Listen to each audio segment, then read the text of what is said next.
Jeff Wondra is here this morning for Wheels with Wondra from Snell Motors on the corner of Madison Avenue and Highway 22 in Mankato. Good morning, Jeff. Good morning. We're talking about trailering today, which I think is a good topic because I come from the historic background of if I got to tow something, I got to have the biggest engine I can have. And it's, back in the day, that was the thing everybody kind of did. And they didn't worry too much about the gas guzzling fuel mileage and stuff like that. But now we live in a day and age where people want a nice, cool, comfortable ride. They want to be able to save money on gasoline and have fuel efficiency, but yet they still want to be able to tow their camper and their boat around. And so you guys obviously have your work cut out for you, or the manufacturers do, to come up with trailering options and things for vehicles, and then give them all of those features they're looking for as well. Yeah, so the trailering world, I can pull this much, I can pull this much, this can pull this much, was not very compliant with each other forever. Until about last year, and you'll see SAE on all sorts of things that are mechanically related, which is the Society of Automotive Engineers. They rate everything from horsepower to lights and brakes, etc. And they came out with this J2807 rating system for trailering performance requirements and max trailer weight calculations. Last year, let's say the 2016 models, not everybody was compliant. In this year, everybody, I think, but Nissan is compliant. That means we're all playing on a level playing field. So when somebody says they can pull 10,000 pounds, they can actually pull 10,000 pounds while meeting requirements for propulsion, like your acceleration, thermal performance, so I can do it and not overheat, structural integrity, handling, and braking. So they go through all these tests in very specific areas, and they all go through identical tests in the same exact areas, as opposed to doing your own test in your backyard, so to speak, for GM saying, yeah, we can pull Space shuttle. What's Ford doing? 30? Yeah. We'll do 31,000 pounds. No, they actually go through and they have kind of a third party test everything, so it's all on the same page.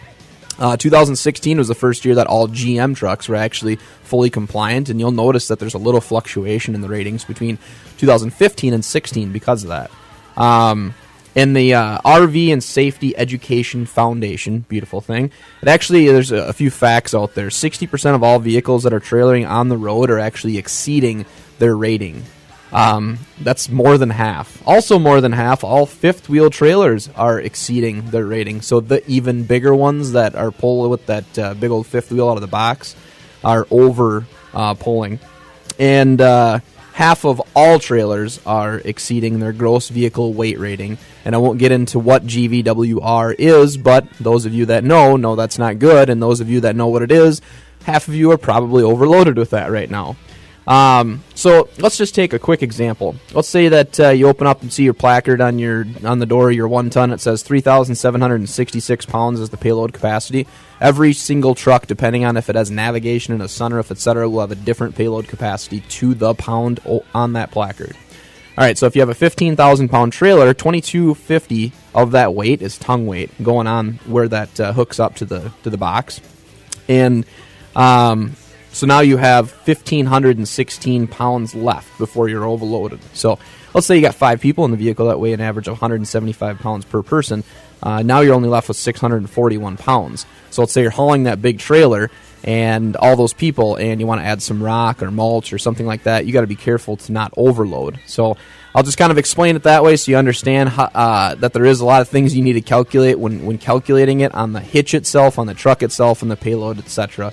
And if you're not sure how to do that, please come into Snell Motors, and we'll show you where all those things are listed so you can easily figure it out yourself. A lot of vehicles there that they'll be able to help you out with at Snell Motors. I have to say, I was nervous about going from an 8-cylinder vehicle that I towed with down to a 6, and I have been very pleasantly surprised with its ability. So getting the boat to and from the lake, hopefully more often than not in the not-too-distant future, it's a possibility with vehicles on the lot at Snell. You're going to be there for test drives in the rain later today? Better believe it. Oh, those are the most romantic kind. Stop by and see Jeff Wondra today. Snell Motors on the corner of Madison Avenue and Highway 22 in Mankato.